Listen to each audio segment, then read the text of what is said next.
Title: Navigating the Storm, A Tale of Resilience in the Face of Mental Health Challenges and Family Turmoil. Chapter 1: A World Without a Mother. In the heart of Ethiopia, a world of vibrant colors and rich traditions, my life began in the arms of my beloved grandparents. It was a humble home, tucked away in the heart of the bustling city of Addis Ababa. I was a child born against the backdrop of a poignant story of youth, hope, and sacrifice. I came into this world as my mother, just 16 years old, cradled me in her arms. My father was equally youthful, and they faced an agonizing decision. Despite their tender age, they were forced to make choices that would shape the course of my life. My mother, with dreams of a brighter future, decided to leave for the United States. As she boarded a plane bound for a foreign land, I was entrusted to the loving care of my Ethiopian grandparents, a decision that would set the stage for my childhood. It was a strange and often challenging experience to grow up without the embrace of a mother's love, without the comforting taste of her nurturing milk, or the warmth of her protective presence. Chapter 2: The Arrival of Hope. The years passed, and I grew into a young child, full of curiosity and wonder. By the age of 6, I had already absorbed the vibrant sights, sounds, and scents of Ethiopia. It was a place where the aroma of exotic spices wafted through the air, and the streets buzzed with the harmonious cacophony of life. At this juncture in my life, my mother's world began to intersect with mine once more. She initiated contact, hoping to explore the possibility of reuniting our family in the United States. The lengthy immigration process commenced, and its shadow loomed large. The educational struggles were some of the first signs of change. I missed out on the typical joys of kindergarten and the primary school years. My interactions with the physical world shifted. The vibrant colors of Ethiopia's bustling streets were replaced by the pages of books, and my small fingers traced the alphabet as I strived to catch up with my peers. The journey was arduous, fraught with obstacles. At such a tender age, I found myself navigating a challenging educational landscape. The world around me, both physically and emotionally, was shifting rapidly. The once familiar tastes, touch, and sight of my surroundings were now interwoven with the daunting task of catching up with my peers. Chapter 3: A Long and Winding Road. The immigration process was a complex and painstaking ordeal that stretched on for 13 long years. With each interview at the embassy in the bustling capital city of Ethiopia came a nerve-wracking 8-hour bus journey, a journey that required significant financial sacrifices from my family. The memories of those trips, the anticipation, and the constant uncertainty left deep imprints on my young and impressionable mind. The dimly lit waiting area of the embassy witnessed my palpable interactions with the physical world, a sensory symphony marrying the redolence of polished wood and bureaucratic paperwork with the susurration of hushed conversations and rustling documents. The countless journeys to the embassy became a painful routine, etching further anxiety into my young mind. Each time, I left a piece of my innocence and hope behind, immersing myself further into the world of immigration and anticipation. My memories of those experiences are a whirlwind of sights, sounds, and emotional turmoil. Chapter 4: A Visa Amidst Desolation. Finally, the moment we had been waiting for arrived. A visa was granted. It was supposed to be a joyous occasion, a chance to be reunited with my mother. Yet, leaving behind my beloved father and grandparents, who had been my emotional anchors, was excruciating. The emotional landscape shifted once more, and I found myself grappling with a profound sense of loss. This time, we find ourselves at the crossroads of decision, in the heart of my family's living room. The space was filled with the comforting aroma of traditional Ethiopian cuisine, and the soft sounds of Amharic, the native language, created a soothing backdrop. But within this setting, my mental and emotional turmoil raged. The weight of my emotions, the taste of my tears, and the physical sensations of loss became a part of my daily existence.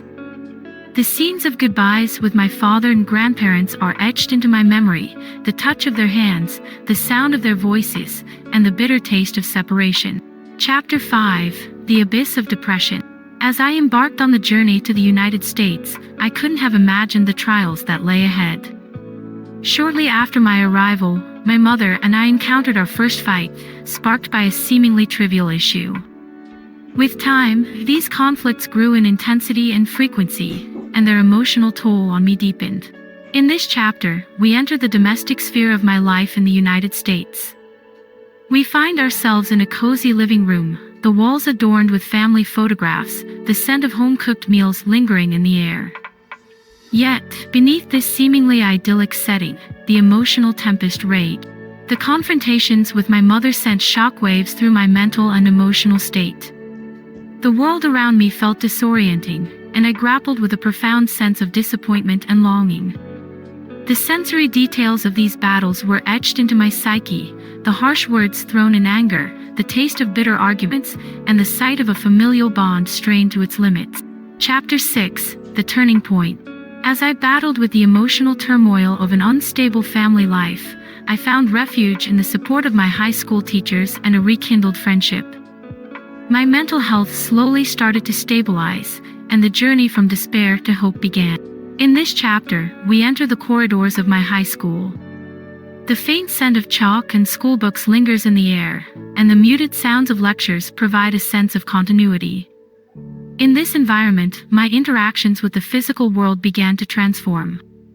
The touch of my textbooks, the sound of my teachers' voices, and the taste of knowledge brought some semblance of normalcy to my life.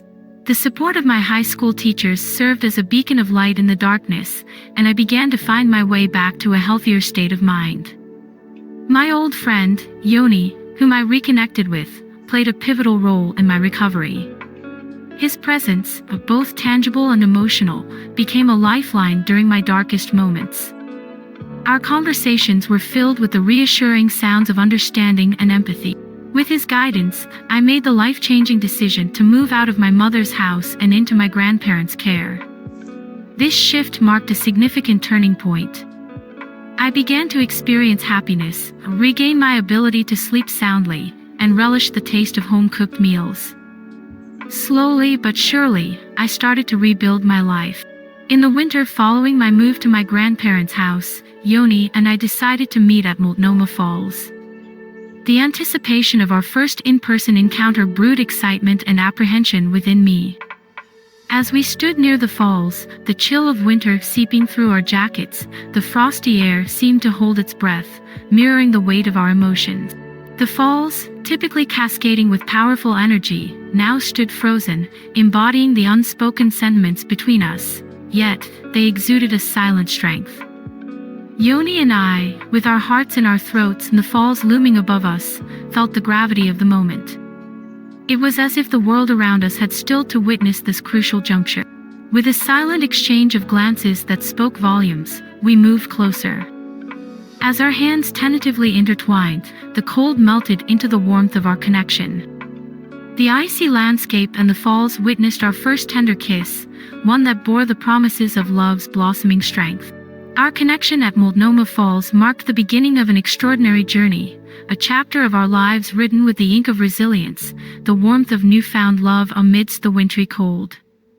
The falls stood as silent witnesses, encapsulating our love's fortitude, a love that continued to bloom and flourish even beyond that frozen moment.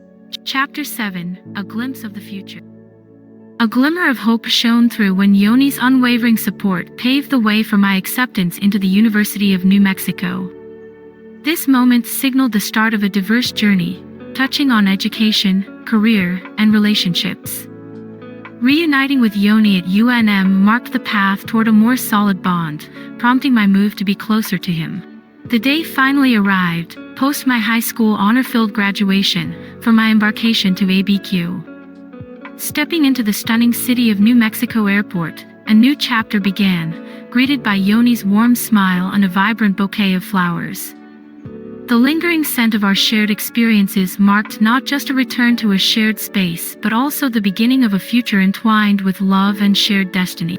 The university corridors witnessed the start of a new academic chapter, a space filled with the fragrance of scholarly ambitions and the lively conversations of engaged students. Textbooks and lecture halls painted the picture of my journey towards cherished dreams. My story is a living proof of the indomitable resilience residing in the human spirit. It stands to showcase that, despite towering adversities, the human heart holds the potential to rise above challenges and piece together life's broken fragments. My sincere hope is for my journey to be a guiding light and a source of strength for anyone navigating similar struggles in their lives.